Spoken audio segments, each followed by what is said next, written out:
In this chapter, we will go over the types of matter. We will go over conversions and how to change from one unit to the other.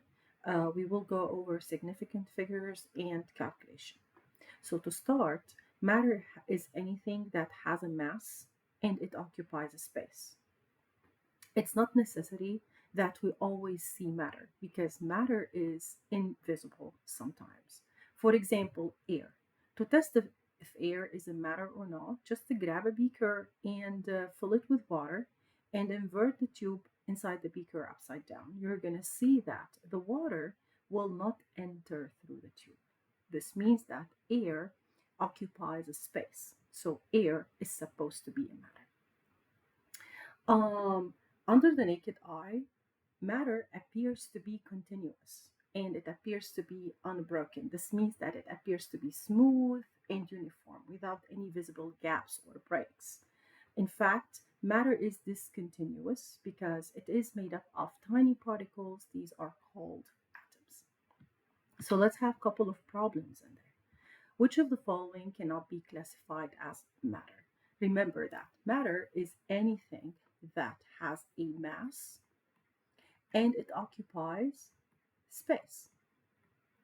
Okay, so air is supposed to be a matter, smoke is supposed to be a matter, and water is supposed to be a matter. The only thing that has no mass and it does not occupy space is light because light exists as tiny packets called photons, and photons they have no rest space and no rest mass, and they do not occupy any volume. So light is not considered to be a matter, it is a radiation of energy. Another example, which one of these is not considered to be a matter? Um, Desk is the only one that has a mass and occupies a space. The rest, energy, sound, ideas, emotions, all of those are classified as not matter because all of those they do not have a mass and they do not occupy space. There are three physical states of matter: solid, liquid, and gas. To start with solids, solids they do have a definite shape. This means that their shape cannot change. They do have a definite volume. This means that their volume also cannot change. Solids, as you can see, they are made up of particles that are closely packed to each other. So that leaves less room for compressibility of these particles because they are so tight and so close to each other. So this is why we say that the compressibility of solid is very slight since there is no room between the particles to move around. Compressibility of solid is very slight and it is less than liquids and gases. So liquids and gases have more compressibility than solids. There are two types of solids. Solids can be crystalline or they can be amorphous. And this depends basically on the internal arrangement of particles that constitute the solid. So amorphous solids, these are solids without a shape and they do not have a form. So if you look under high magnification, for example, this is a high magnification picture of the glass particles. You can see that the glass particles, they are random. The particles, they do lack a regular internal arrangement. On the other hand, if you look at crystalline solids, these are particles that exist in regular, repeated 3D geometrical patterns like diamonds, metals, and salts. This is a high magnification image of diamond particles. These diamond particles, they appear to be made up of octahedral cubes. These are rounded octahedra with eight sided shapes. Same thing for table salt. Table salt, these have a cubic crystal structure in there. Liquids, they have a definite volume and they do have definite shape.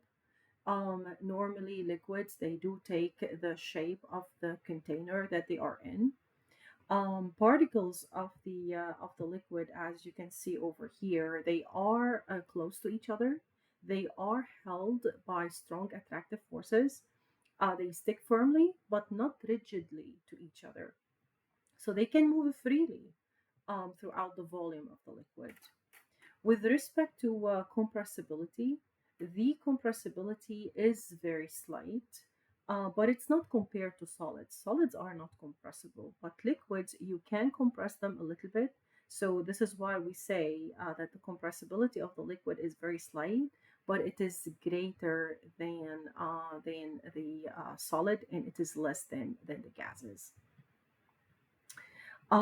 Gases, they do have a indefinite shape.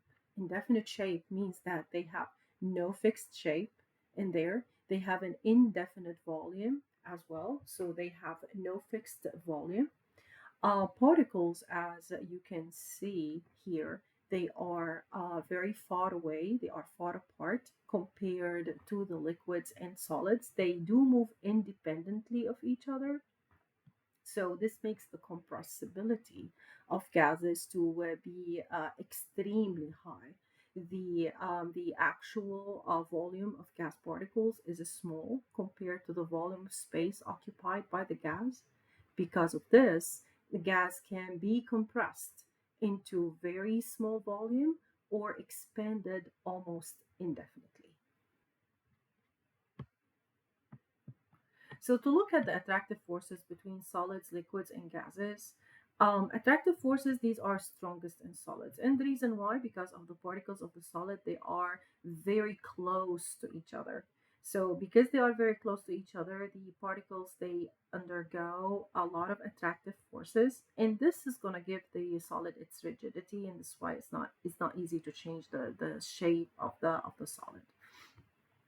As for the liquids, liquids their particles are close to each other, but not as close as solids. So we expect to have attractive forces in there, but the attractive forces are weaker in liquids than in solid. They are sufficiently strong so that the liquid has a definite volume. For the gases, we said that the particles in the gases, they are very far away from each other. So we expect no interaction or no attractive forces between the particles. So this is why we say that attractive forces in gases, they are extremely weak. See, particles in gaseous state, they do have enough energy to overcome the weak attractive forces that hold them together in liquids and in solids.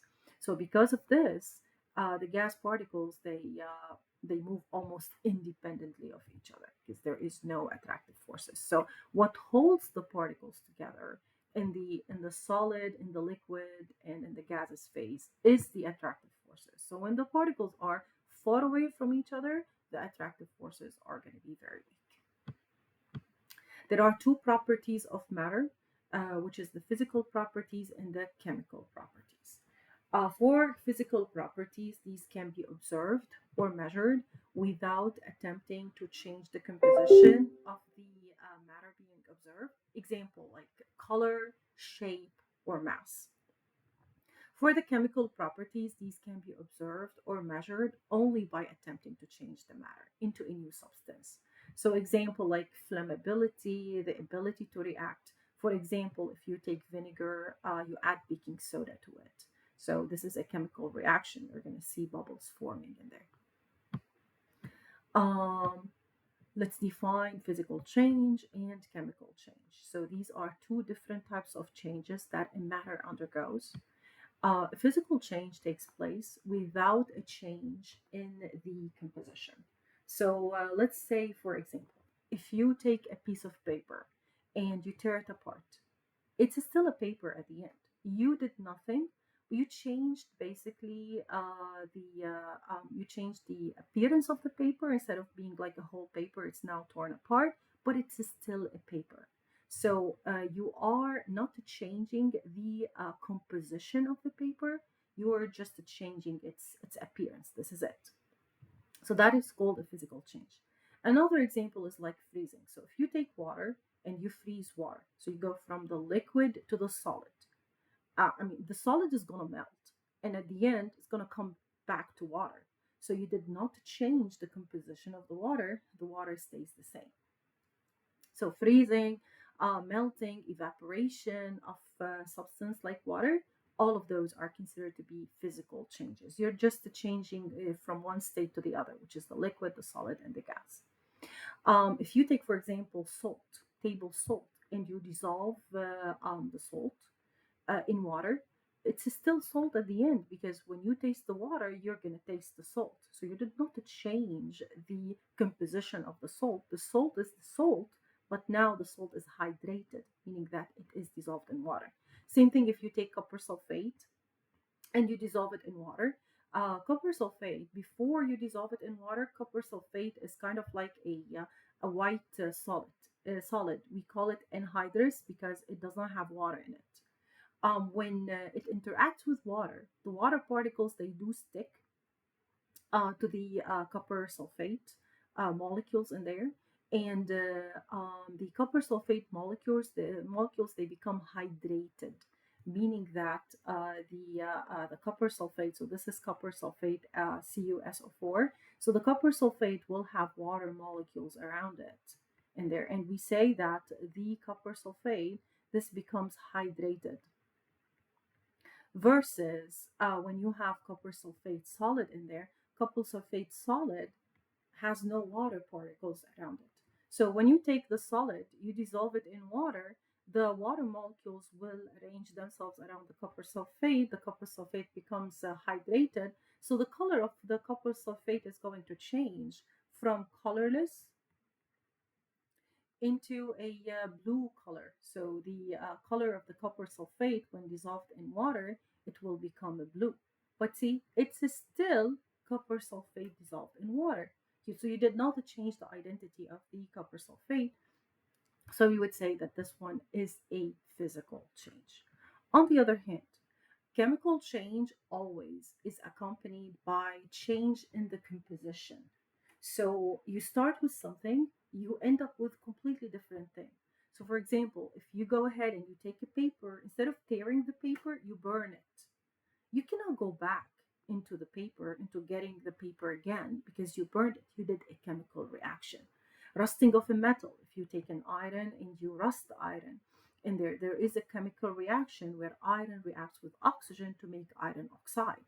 So you're making a new substance, which is iron oxide. It's no longer iron anymore. Rotting, digestion, cooking, all of those are examples of chemical changes. So let's have a couple of examples in here. Classify each of the following changes as physical change or chemical change. So remember, physical change, you are not changing the composition of the substance, so you can always go back to it. Chemical change, you cannot. I mean, you're doing a chemical reaction, so you cannot retrieve whatever you start with. So when we say like a match is burned, okay, match is made up of wood, and the wood is gonna turn into ashes, and gas will be given off. This is a chemical reaction. So this is a chemical reaction where we are burning in presence of oxygen, and a new substance is forming. So this guy over here is going to be a chemical change. Iron is melted.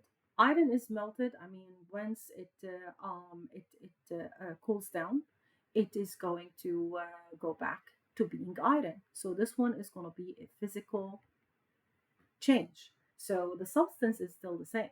Nothing is changed in here. The identity of the substance is not changed. Only the state of the matter is changed. And the state of the matter here is changed from a solid to a liquid. Limestone is crushed. So limestone is simply calcium carbonate. This is what limestone is, CaCO3. So I'm crushing the limestone. The substance shape and size is changed here, but not the identity. It's still limestone, so this one is considered to be a physical change. Limestone is heated. Now, when we say heated in chemistry, this means that you are simply heating it, you are decomposing it. Okay, so since you are decomposing it, the calcium carbonate. So this is what heating is.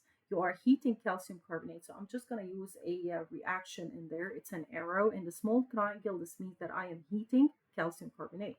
So when you heat calcium carbonate, the calcium carbonate is going to decompose. Decompose means that it change. Okay, so it's going to change into two different substances that I cannot go back into the limestone again. The different substances are calcium oxide and carbon dioxide. So you're going to see some bubbles in there due to the presence of the carbon dioxide. This is how you know that you change the identity actually of the calcium carbonate. So no longer I have calcium carbonate anymore because of the presence of the CO2 gas. You're just going to see some bubbles in there in the solution. So it says producing lime. Lime is CaO and carbon dioxide. That is a chemical change. And the reason why it is a chemical change, because new substances are formed. And antacid seltzer is dissolved in water. So we know that whenever you are dissolving in an acid, you are going to see some carbon dioxide bubbling in the solution. This is an indication that there is a chemical change that is happening. So freezing that results is the evidence of a new substance, which is gas, that is produced in there. So the reaction is basically a chemical change. Rubber band is stretched. I am not doing anything to the rubber because once I release, the rubber is going to go back to being a rubber. So no new substance is formed. So that is going to be a physical change. Chopping carrots is the same thing. That is a physical change. Okay.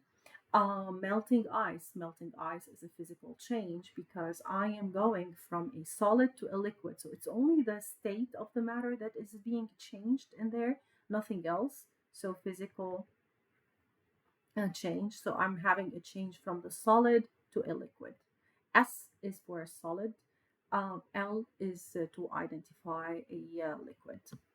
Boiling water, same thing. This one is a physical change because I am simply going and I'm changing the state of the matter from a liquid to a gas. Which of the following is a physical change? So remember, physical change, what I am doing over here for physical change is everything stays the same. So I'm generally changing the appearance in there. I am not changing the identity. So food digestion, sodium reacting with water, these are all chemical changes. Methanol burning in air, these are all chemical changes. So 1, 2, and 3 are all chemical changes. Liquid helium boiling, I'm changing the state of the matter only. So that is going to be a physical change. Which of the following is a chemical property? So chemical property, remember, melting, evaporating, these are physical, these are not chemical properties. So when we say aluminum metal melts, when it melts, it's going to cool down again and still it's going to go back to its original state in there, which is aluminum metal. So this one is going to be a physical change. The normal color of the element bromine is red-orange. This is simply physical. Nothing is happening in here. It's no chemical reaction. Gold is not flammable. So when we talk about flammability, flammability is an example of a chemical change because flammability is whenever you are burning a substance. So this is going to be a chemical change, and always burning is in presence of oxygen in there. Sulfur does not conduct electricity. Conducting of electricity is a sign for physical change, and it is not a chemical change because you are not changing the identity of sulfur. More examples. Is the following chemical or physical change? Now, if you take a look at the picture over here, you're going to see that the chemical composition is changed. There is a switch in color combination from molecules with the blue color and the green elements. As you can see, this is the green blue and it becomes to green there. Um, it's a change in there to a mixture of diatomic molecules of only green and only blue elements. So what I am having here is a simply chemical change. So the change over here is a chemical change. When cream mixes with coffee, is this a chemical or a physical change? It is just physical because you can still uh, taste the cream and you can still taste the coffee. So no new substance is formed. Both the coffee and the cream composition, both of them, they are retained. So this one is a physical change. When milk spoils and turn yellow, white, well, this one definitely is going to be a chemical change. And the reason why it is a chemical change because souring of the milk is not something that you can reverse. And it's the process of the milk souring produces a new substance. So it's bacteria in there that changes the lactose in the milk into lactic acid. So this is not something which is reversible. So it is a chemical change. The milk undergoes a chemical change. So definitely that is going to be chemical.